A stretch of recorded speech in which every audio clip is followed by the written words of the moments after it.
Hello and welcome to HP Gaming Garage. I am Professor Raja Ravichandra Prasad, Game Director at Artemisia College of Art and Design. The second module of game programming is the game production pipeline. Picture this. You have a dream game concept that you are excited to bring to life but wondering where to begin. Well, today's module is all about game production pipeline. You will be introduced to the four crucial stages of game development: pre-production, production, testing and post-production. To explain this in detail, I have Shreyans, an ace game developer who will walk you through this module. Thank you, Professor. Hello everyone, I am Shreyans and today we will be discussing the module Game Production Pipeline curated by Professor Raja. Let's get familiarized with the term Game Production Cycle. The game production cycle is an amalgamation of planned actions which makes a game from the start to finish. That's right, from an idea to publishing. Let's begin by understanding the first stage of production cycle, pre-production. Pre-production is one of the most critical phases. A comprehensive plan for pre-production is crucial. The plan considers various factors such as total development time, necessary skills of the team, risk assessments, and cost. With the right pre-production components such as a solid concept, game requirements, and game plan, the game can be a complete success. To help you understand this better, I will be showcasing the production cycle of a few 3D games developed under the guidance of Professor Raja. Now moving on to the different stages of pre-production. Research is fundamental in the game design process. Research helps in finding potential tools, choosing genres, characters, ideas, and much more. To begin with, familiarize yourself with the games that already exist in the market. It is important to learn about your competition and be aware of the standards that a designer must meet or upskill to be successful. A well-defined concept is the backbone of any successful game, and it is the core development team's responsibility to create one with a clear and concise vision. Ensure that the game genre and hardware platform align with the concept. This will help in getting the key team members on board who are passionate about the concept as much as you are. Game design document, also known as GDD, help keep the team organized and provide direction throughout the game development process. This includes the game's proposed design like the concept of the game, genre, core game mechanics, gameplay, timeline, illustrations or sketches, story and characters, levels, and monetization strategies. GDD must be updated and optimized regularly. Now that you have a great game idea, it is time to check whether the game will work and whether it is worth pursuing. This is where the prototype comes to play. It is a raw test that checks the functionality of the game environment, gameplay, mechanics, user experience, etc. Sometimes many ideas do not pass this stage. A game plan is crucial to ensure that everything is accomplished smoothly and effectively. The producer is responsible for spearheading the effort and working with the team to prepare the budget, schedule, and staffing needs. If you want the team to fully commit to the plan, especially when it comes to the schedule and staffing, involve them for the beginning. Now let's recap what we have learned. Pre-production is one of the most critical phases. With the right pre-production components, the game can be a complete success. Research helps in finding potential tools, choosing genres, characters, ideas, and much more.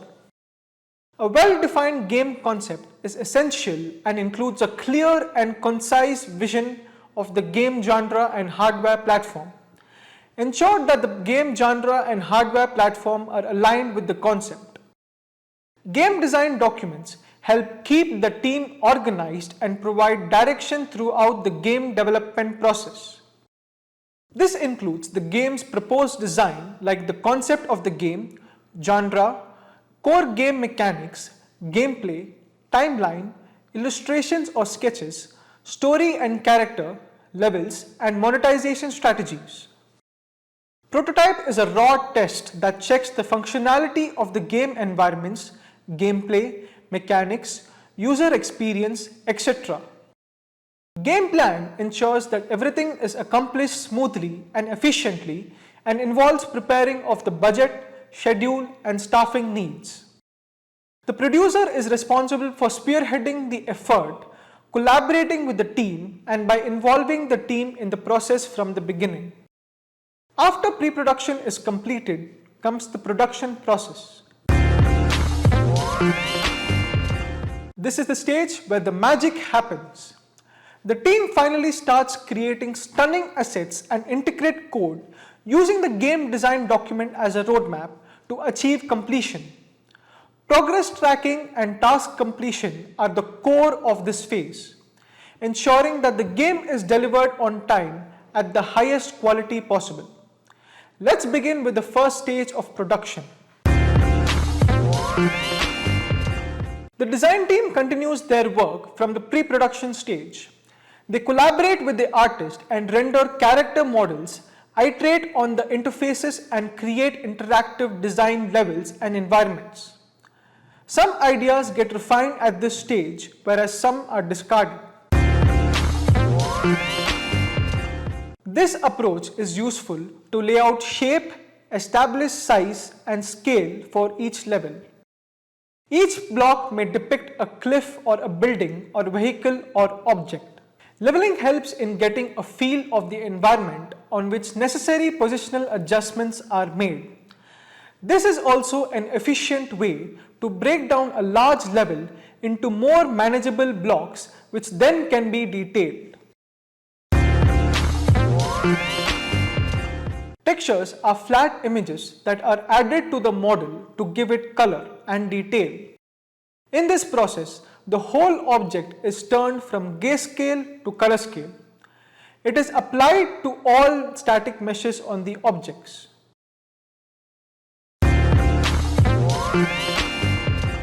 Lighting is an imperative element of game design principles. It is the art of filling each scene with artistic touch and beauty. It helps in setting up the atmosphere, invoking emotions, and mimicking the real world.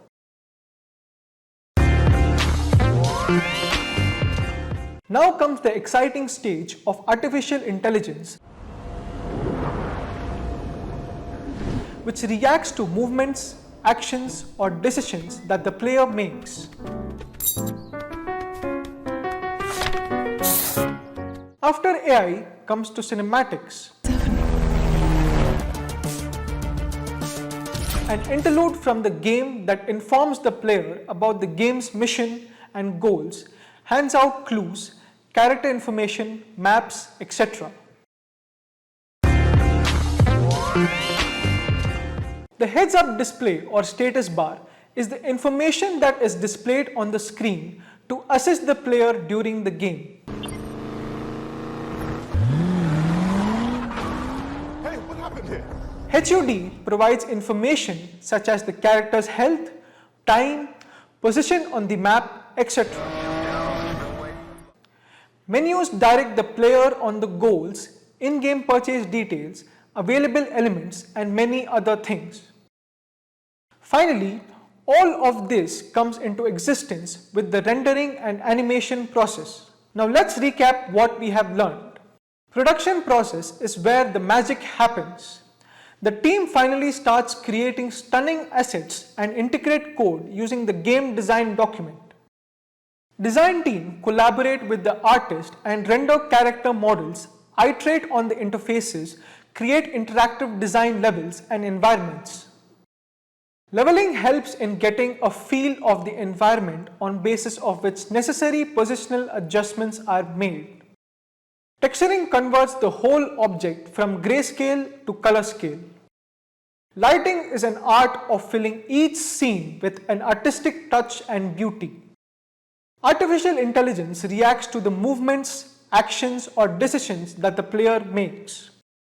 Cinematics is an interlude from the game that informs the player about the game mission, goals, handout clues, character information, maps, etc. Heads-up display provides information such as characters' health, time, position on the map, etc. Final stage is animation and rendering, which brings the game into existence. Once the production process is complete, the next stage is testing process.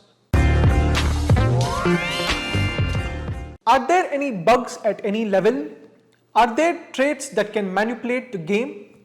Is everything rendering on the screen? Is the character getting stuck in a particular spot, or does the character have a dull dialogue? It is this testing stage that ensures the game is polished, error-free, and ready to impress its audience. Let's begin with the first phase of testing. As a game developer, the success of your game is paramount, and the Quality Assurance Department, also called QA, plays a crucial role in making that happen. The QA department not only helps in finding bugs, but also ensures that these bugs are regressed after the development team has fixed them. To have a robust game, always have an updated game plan to ensure that the QA department delivers accurate test plans. To have a flawless game, code release by the QA department is crucial. At this stage, all major bugs are fixed, checks are made on the game's functionality, and all assets are polished to perfection. This meticulous process ensures that your game leaves a lasting impression on your players. Now let's recap what we have learned. Testing is crucial for game development as it ensures that the game is polished, error-free, and ready to impress its audience. The testing phase can be divided into two parts: plan validation and code release. Plan validation involves finding bugs, regressing bugs, and creating accurate test plans in collaboration with the Quality Assurance Department, while code release ensures that all major bugs are fixed, checks are made on all the game's functionality, and all assets are polished to perfection, making the game flawless before it hits the market. Once the game testing is done, we proceed towards the final phase of the game development, which is post-production. Now that the game code is released and approved for manufacturing, it's time to take the final step towards completing the journey. Begin by evaluating what worked well and what didn't. This is the perfect opportunity to gain valuable insights and apply them to future projects. Let's understand this better with the first phase of post-production, learning from experience. Well, the key is learning from past experiences, and what can be a better way than conducting a post-mortem? This is your opportunity to gather feedback from everyone involved and identify areas for improvement. After analyzing the learnings, create a game development process that produces outstanding results every time. If you want to ensure the success of your game development projects, create a closing kit. The kit must contain all the crucial elements that made your game a success, including source code, design documentation, source art, final game assets, and final music files. By archiving these elements, you are ensuring that your efforts aren't lost and can be used for future projects. If you're working on a franchise, a closing kit is essential as it permits seamless iterations based on the previous source code. Now let's recap what we have learned. The post-production process consists of learning from experience and archiving the plan, where feedback is gathered to identify areas of improvement. Archiving elements via a closing kit ensures that the source code, design documentation, source art, final game assets, and final music files can be used for future projects or iterations of the franchise. Now that we have understood the different stages of the game production cycle, let's have a quick look at the various influencing factors besides budget and timeline that can make the production cycle vary. The first one, scope and scale. The size of the project can impact various aspects of production, including the timeline, budget, team structure, and production process. The second one, genre and platform.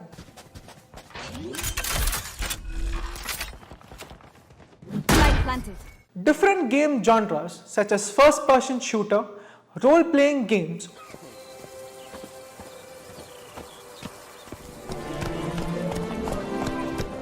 or puzzle games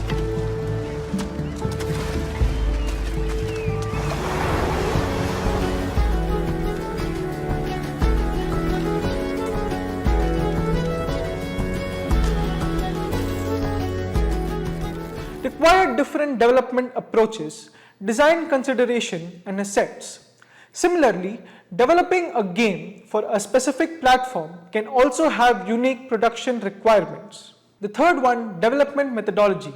Game production can vary depending on the development methodology being used. Agile methodologies such as Scrum emphasize on frequent iterations and close collaboration among team members, while waterfall methodologies emphasize a linear and structured approach with distinct phases. The fourth one, intellectual property ownership.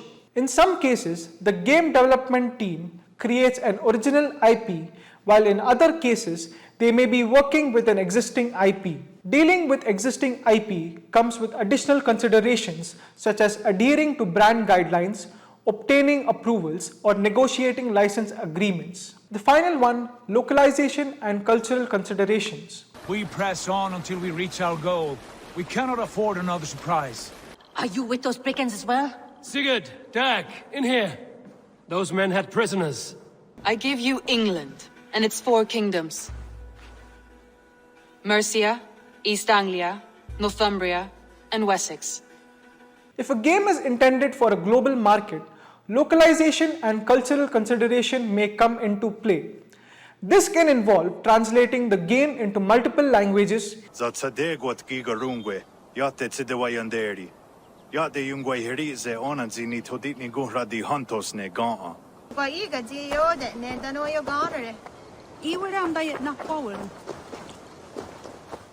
adapting the game's content, characters, and themes to different cultural contexts, and complying with local regulations or legal requirements. Now let's recap what we have learned.